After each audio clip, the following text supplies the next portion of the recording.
Leaders of the NATO defense alliance have declared Russia to be a direct threat to their security. The fallout from the war in Ukraine has brought a focus on a part of Russia you may not know well. It's called Kaliningrad. It has a population of 1 million, and it sits between Lithuania, Poland, and the Baltic Sea. If Russia makes a choice to further invade, we are jointly ready, and all of NATO is ready.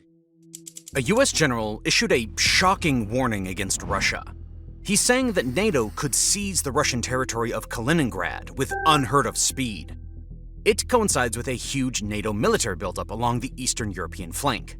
Losing the Kaliningrad exclave would be a huge blow to the Russians. And this implicit threat shows that NATO is not messing around when it's trying to counter Russian aggression. Now, to understand why Kaliningrad is at the front and center of the confrontation between NATO and Russia, we first have to look at the history of this area. You see, the story of how Russia got Kaliningrad has everything to do with military strategy and geopolitics. It doesn't really make sense geographically, because the exclave is separated by more than 200 miles from the rest of Russia. Historically, Kaliningrad has always been a German area called Königsberg. It was the capital of East Prussia, and later an important city in the German Empire. But after the Germans lost World War I, the newly formed state of Poland got a corridor to access the Baltic Sea, and Königsberg became an exclave separated from the rest of Germany. In World War II, the Germans eventually lost the entire exclave to the Soviets in 1945, shortly before losing the entire war. Now, the Soviets understood the strategic value of this area.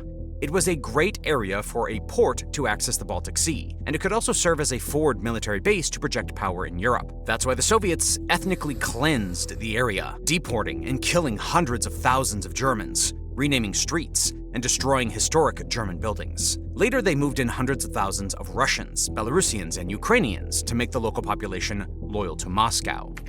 The other Allied powers tacitly agreed to the Soviet takeover following the 1945 Potsdam Conference, placing the area under Soviet administration until a future peace agreement. The peace agreement was never signed, and not too long after, the area was incorporated into the Russian Socialist Republic and renamed Kaliningrad, after Bolshevik revolutionary Mikhail Kalinin.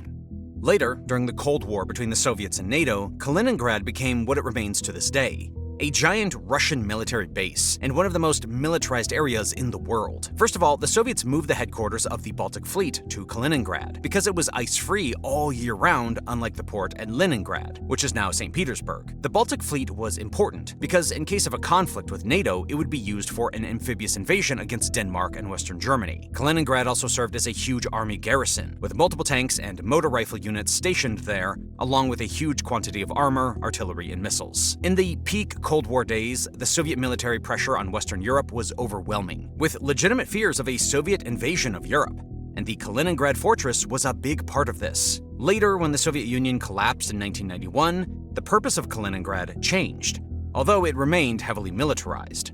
Instead of a forward post to attack NATO, it was now a vital post for the Russian Federation to defend against NATO.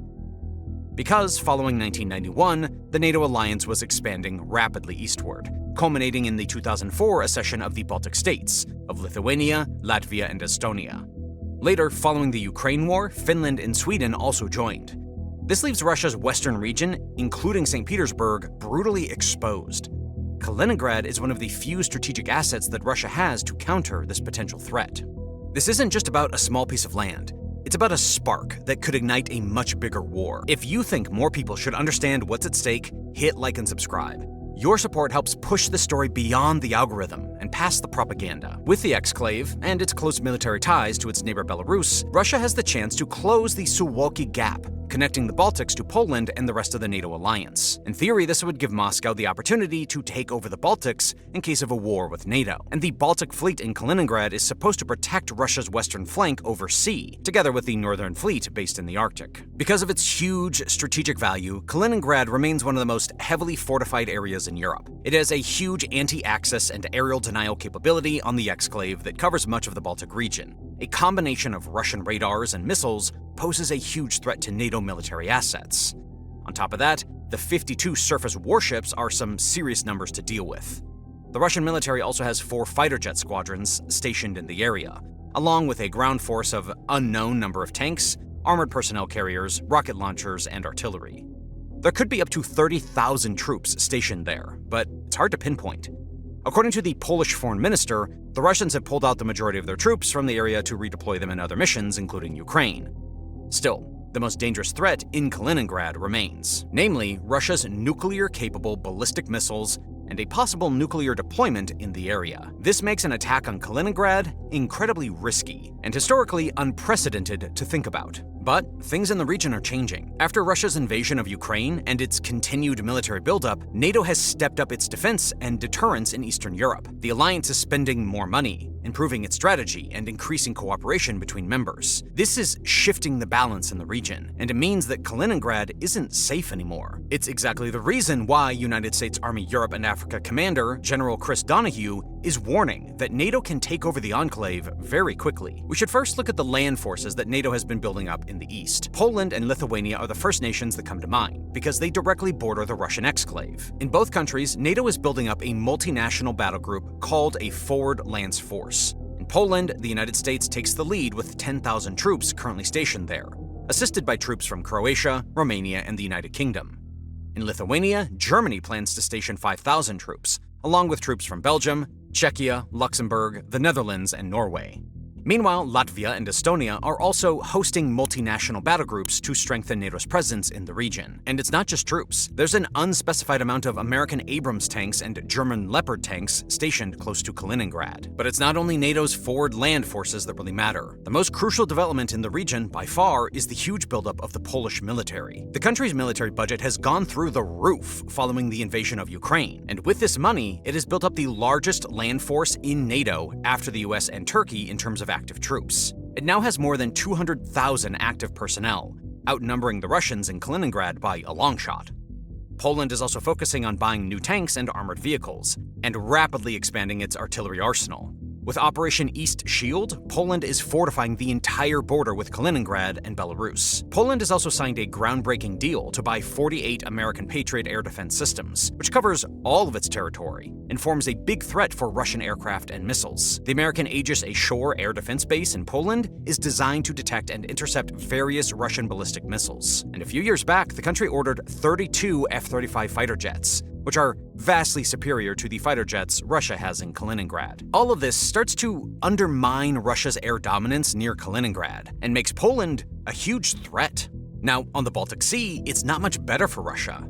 The fact that Sweden and Finland joined the NATO alliance could be detrimental to Russia's sea access to the exclave. During a conflict, they could try to cut off the Russian Baltic fleet from the Russian mainland. At the Gulf of Finland, between Finland and Estonia, it's very easy to cut Russia off because it's only 43 miles or about 70 kilometers wide at the narrowest point. Meanwhile, pretty much the whole coast of the Baltic Sea is surrounded by NATO members. You have Lithuania, Latvia, Estonia, Finland, Sweden, Denmark, Germany, and Poland, all encircling the area. The Swedish island of Gotland in particular has great value from a military standpoint, as it's often called an unsinkable carrier right in the middle of the Baltic Sea. Meanwhile, big naval powers like the US, France, and Britain can all station some of their warships in the Baltic to help block Russia in the case of a real conflict. In short, the pressure is piling on, and it's the reason why NATO could be able to take over Kaliningrad with unheard of speed. Now, NATO undoubtedly has detailed reports describing how such an attack would look. Obviously, they're not public, but, we could speculate on how it could go. The first hours of an attack would probably consist of ruthless long-range airstrikes and missile barrages. The objective would be to down the Russian anti-access and area denial capability, which involves destroying radars, air defenses, and command and control systems. Cyber attacks and electronic warfare would help with this by disrupting and jamming Russian systems. These operations, called suppression and destruction of enemy air defenses in military terms, are vital at the start of a conflict, because you can't really do much else as long as this is successful. Now, NATO could very well be successful in this first part of the objective. It has lots of options to choose from. It has mobile missile systems like HIMARS and MLRs stationed in Europe that can launch ATACMS missiles on Kaliningrad from pretty much anywhere, with a maximum range of 190 miles or about 300 kilometers.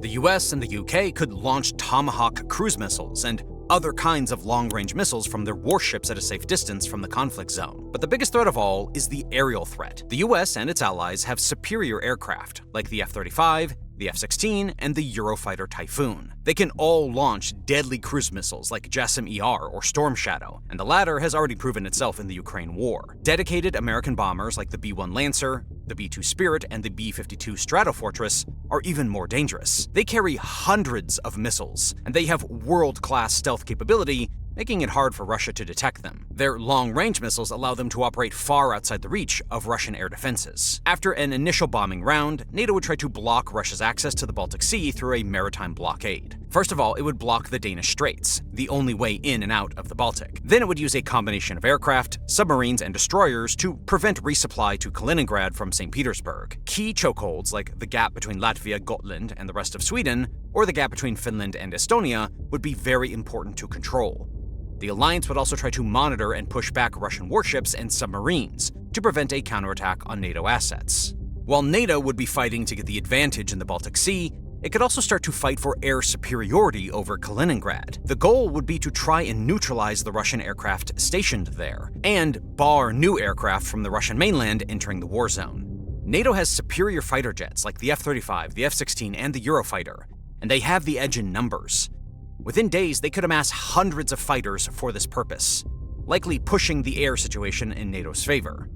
Now, air superiority is very important because it allows for the next phase to begin. NATO would use its fighter jets to conduct deep strikes inside Kaliningrad. Vital roads, bridges, and facilities would be destroyed to hammer down the Russian ground forces. Meanwhile, air cover would allow for special forces to sabotage and attack Russian positions. Once the Russian fighting force in Kaliningrad is isolated and severely weakened, the final phase of the takeover would begin, namely a ground offensive from Poland and Lithuania. By that point, NATO would have already amassed tens, if not hundreds of thousands of troops near the Eastern Front, as part of the rapidly deployable NATO response force. The sheer size would overwhelm the Russians, not to mention the superior armor like the American Abrams tanks and the German Leopard tanks that NATO would deploy. Now, this is all just theoretical, so take this with a grain of salt, but all in all, it's possible that a NATO takeover of Kaliningrad would take just a few days.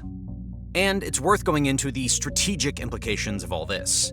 In all likelihood, NATO will never attack Kaliningrad if Russia doesn't attack NATO first. The NATO alliance is a defensive organization, and war with Russia only happens if Article 5 is triggered when one member state is attacked. A preemptive NATO attack is technically possible if all member states agree, but not all too realistic considering the nuclear threat.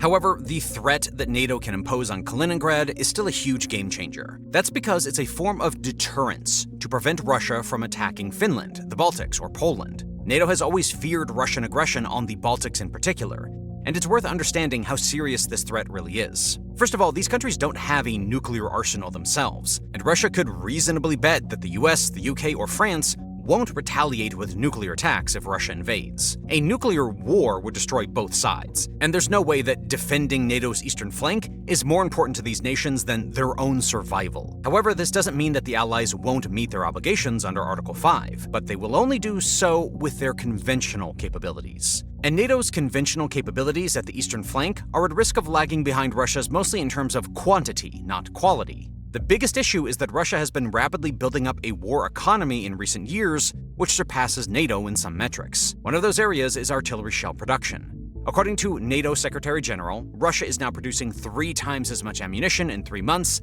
as the whole of NATO is producing in a year. Simply put, that's 12 times as much. The most concerning thing is that Russia's advantage seems to be accelerating instead of slowing down, despite all of NATO's plans to increase ammunition production. Russia is also outpacing NATO in terms of drone and missile production, making 60,000 drones and up to 3,000 missiles annually, while NATO is not making a lot of drones at the moment and only making half as many missiles. These are some of the reasons why NATO's Secretary General has warned that Russia might be ready to attack the eastern flank in 5 years. The German defense chief is talking about a possible timeline of 4 years. Now, this might seem like an exaggeration or fear-mongering to get political support for a higher military budget, and it might be. In other areas, Russia is incredibly weak because of the effects of the Ukraine war. Its Soviet-era equipment is getting depleted. It's lost most of its experienced troops, and most of its military's resources are bogged down in Ukraine with no end in sight. Still, the concerns at NATO's eastern flank should be taken seriously, especially in the long term when Russia might rebuild. That's why NATO's pressure on Kaliningrad is so important. If it's true that NATO could seize Kaliningrad in a time frame that is unheard of, it means that there is a credible form of deterrence. When Moscow tries to attack, NATO will then punish Russia by taking over this vital exclave. It means Russia would never invade, because without Kaliningrad, Russia's national security is threatened. It loses a vital air defense and missile outpost, limiting its defense and deterrence options. Also, because Russia would lose its only port that's ice-free all year round, its maritime power is slashed,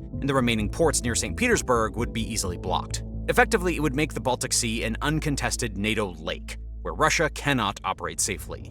During a further conflict with NATO, this could cut off Russia from important trade links.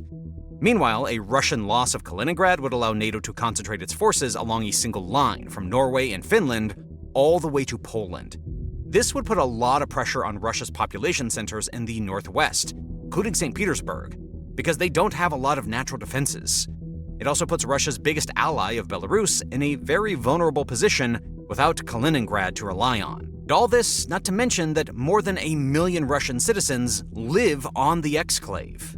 However, the big question is, will NATO keep having an edge over Kaliningrad in the long term? If Russia continues on its war footing, it could strengthen the exclave with more troops and more ammunition. It could also start to improve Kaliningrad's defenses. Still, it could never completely remove NATO's threat over the exclave. It will always remain easier to cut Kaliningrad off than it would be to defend it. And although Russia could get the advantage in basic areas like troops and ammunition, it doesn't stand a chance against NATO's capabilities like suppression of enemy air defenses or long-range missile strikes. Now, if you're fighting on a more than 600-mile or 1,000-kilometer front line, like Ukraine, for years on end, numbers matter a lot. But Kaliningrad is far too small and too vulnerable to fight a typical Russian war of attrition. Any conflict over the exclave would be decided by quick, tactical moves, something that Russia hasn't proven to be good at. If you want to keep up to date with more videos like this, please subscribe to the channel, and thanks for watching.